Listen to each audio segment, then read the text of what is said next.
BMW has officially announced the end of production of the i3 electric hatchback. For 8 years, the Leipzig plant produced 250,000 such cars, which allows the company to call the model the most successful compact electric car in the premium segment. BMW i3 was sold in 74 countries of the world. The company claims that the innovativeness of the hatchback became the driver of attracting a new audience. For 80% of buyers in the first years of production, the i3 became the first BMW in their lives. At the time of the discontinuation of production, the hatchback was produced in 2 versions, i3 with a capacity of 170 horsepower, and i3S on 184 horses. Their range was 191 and 175 miles, respectively.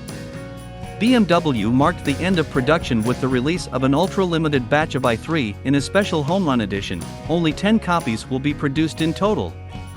The HomeRun Edition will be distinguished by a set of exclusive colors for the body, shades of gray and red, 20-inch wheels, special interior decoration and an expanded set of options. All 10 cars have already been sold, and to mark the end of model production, a tour of the factory in Leipzig was organized for their buyers. The owners were able to watch the assembly of their cars. The vacant place on the assembly line will be occupied by the new generation Mini Countryman crossover, which will also have an electric modification.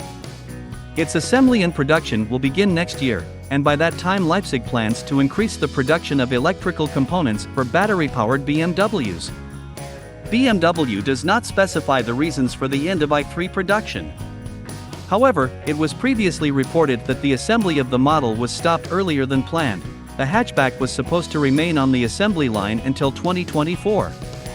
Sources associated such a decision with the very expensive production of the i3, which, in turn, is due to the low level of unification of the hatch with other models.